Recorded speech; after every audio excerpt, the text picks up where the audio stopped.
right, this is firing up, folks. Senators on both sides of the aisle are now calling on the Department of Justice to ditch their controversial plan to bring the 9/11 suspects who were at Gitmo for so long to the civilian court system in downtown New York City, just blocks away from Ground Zero. Now, right now, the self-proclaimed mastermind of the 2001 attacks, Khalid Sheikh Mohammed, and the other suspects are set to go on trial here in New York City, as I said, in the federal courthouse. And now a group of 6 senators really want to prevent this from happening, urging the DOJ in a letter to move that trial to a military commission. Among them is Senator Joe Lieberman. Listen to what he had to say. They have committed an act of war. In fact, after 9/11, we adopted a resolution here in Congress, which was effectively a declaration of war in response to that attack. So they don't deserve the constitutional protections of our court, not to mention the homeland security problems that holding that trial in New York will cause for the city of New York, and the expenses to protect people in the city as a result of it. It's just a bad idea. All right, joining me now is a senator who very much agrees that sentiment, South Carolina Senator Lindsey Graham. He serves on the Homeland Security Committee, and he joins me now from Capitol Hill. Senator Graham, good morning. Good to have you with us today. Good morning. You know, Thank you. You said in a soundbite that we played right before we went to break that you believe that this issue is of such great importance that if the administration messes this up, in your view, it could bring the administration down. Yeah, not just trying Khalid Sheikh Mohammed in civilian court, but reading terrorists their rights right after they try to blow up an airplane with American citizens on board, criminalizing the war, the whole process, I think could bring this administration down because it makes no sense to most Americans.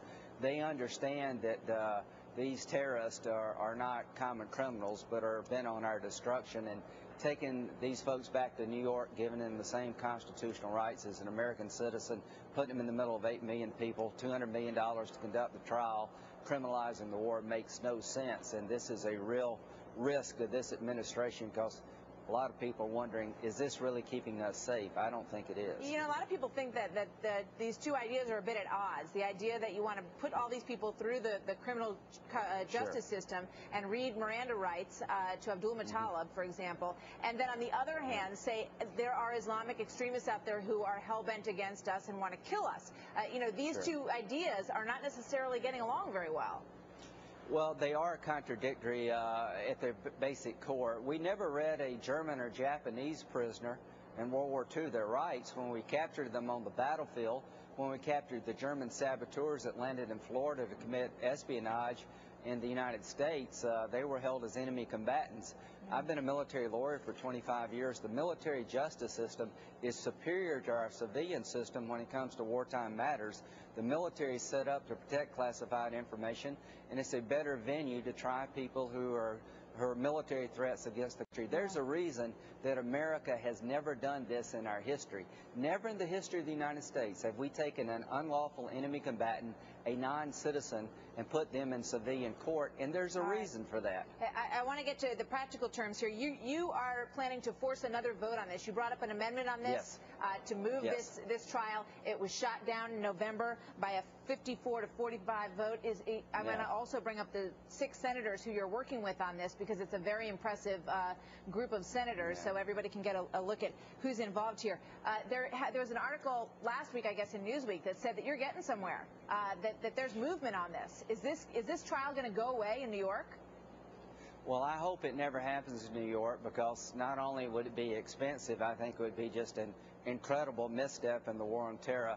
The amendment that I offered will become legislation that will prevent funding to transfer people from Guantanamo Bay to New York City, and it will deny funding to the administration to do that. We can't tell them what venue to try the case in, but we can stop them from having the money to move them, and that's an effective way to stop the trials in New York. I think a lot of people see Eric Holder really at the center, the Attorney General at the center of this philosophy of looking at these terrorists a little bit differently than the prior administration did. Has he responded to you? Do you know if he is, seeing things your way to any extent right now?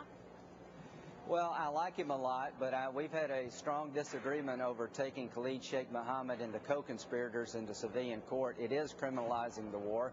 We do agree that about 50 or more of these detainees at Guantanamo Bay should be held indefinitely without trial under the law of armed conflict. But we've had a major departure here. And the president said recently, we're at war with Al-Qaeda. If we're at war with Al-Qaeda, we ought to act like it. When you're at war with somebody, you don't turn them over to the civilian authorities to try them in civilian court. You keep it in the military arena. Suggestions that are extremely important, as you point out. Absolutely. Senator Lindsey Graham, always a pleasure to talk to you. Take care. We'll see you soon. Thank you. Right about